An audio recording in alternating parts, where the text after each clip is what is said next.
Welcome back, students. In this session, we'll be discussing about the second part of First War of Independence, where we'll be dealing with the spread and suppression of revolt.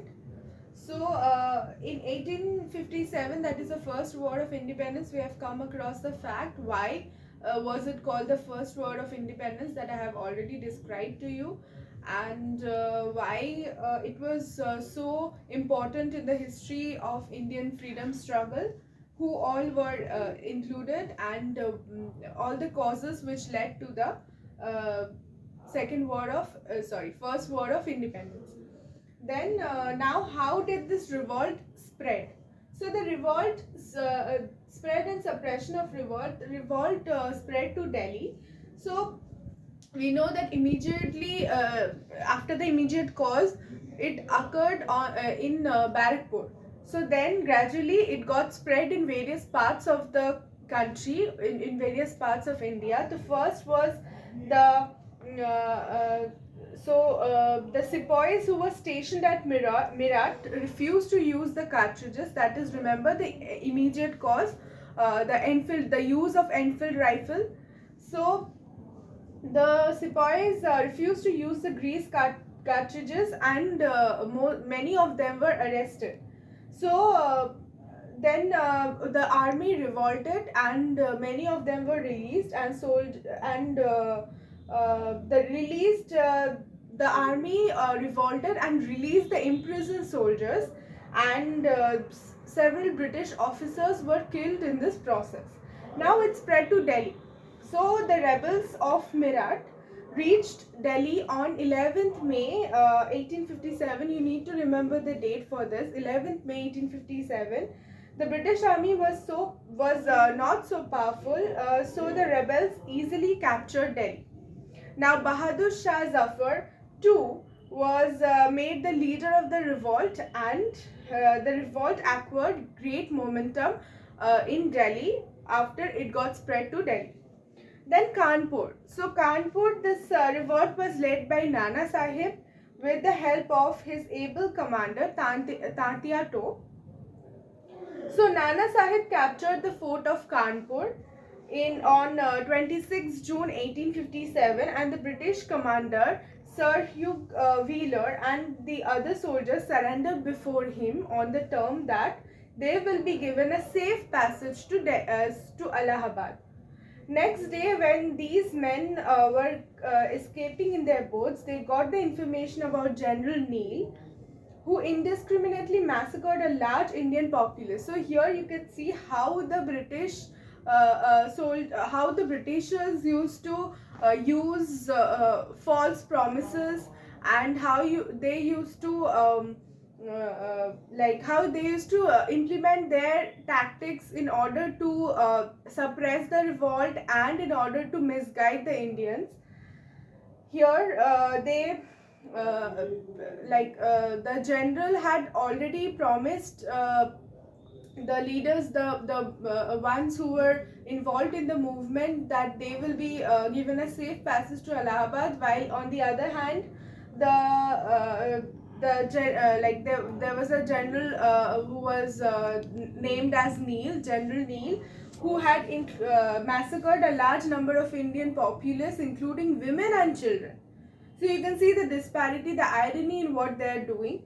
And then this enraged them, and they fired at British soldiers. Many of them were killed, and number of British were taken captive. Only 4 of them could save their lives.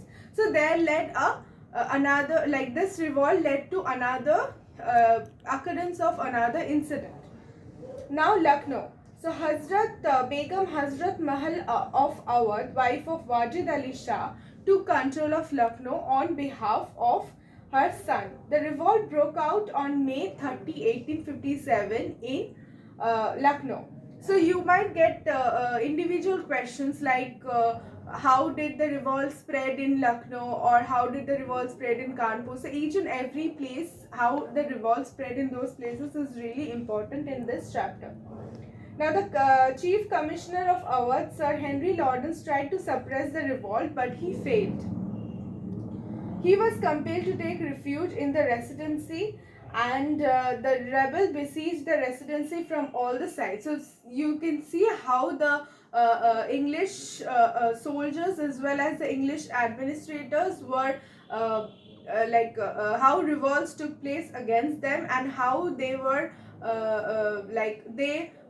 they had a difficult time in suppressing the revolt, the spread of revolt. Then Jhansi, which is one of the very important and noticeable revolts of uh, uh, Indian freedom struggle.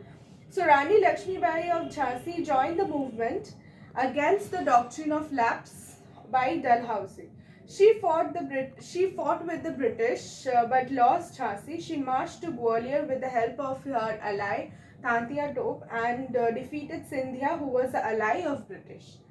British took over Gwalior and brave Rani died fighting valiantly for her state. You can also Google certain facts about Rani Lakshmi Bai of Jhansi, where you will see how bravely she had fought for the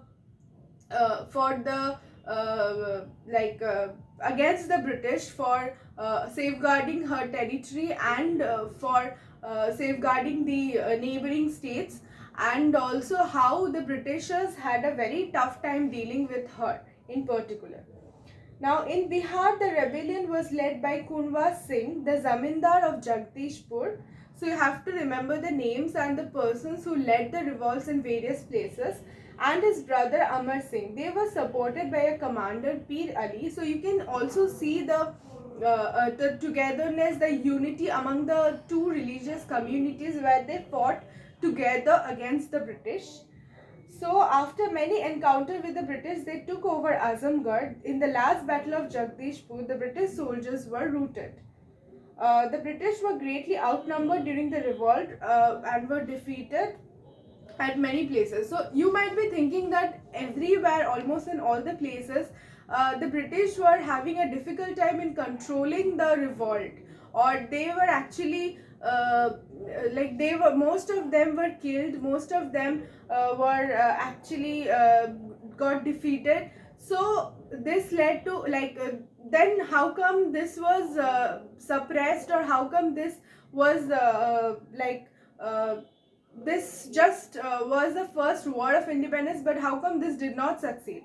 So basically, more troops, more portions of the British army, more people were included after this first war of independence in order to curtail such events in future.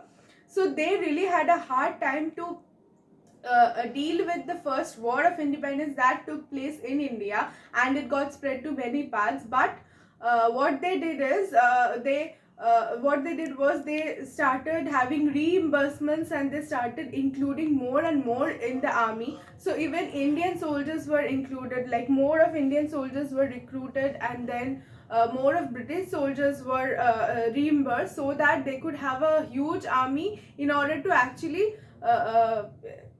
continue their rule in India. But after the first war of independence, the company's rule came to an end. The company could understand that it was not they were just a trading company, and they were unable to actually deal with all this revolt. So for dealing with the controlling of the colonies, or dealing with all this revolts, they needed the direct rule of the British, or of the mother country. So that is why this led to the end of the British rule, British company's rule. From this time, the rule directly was conducted in the name of the Queen.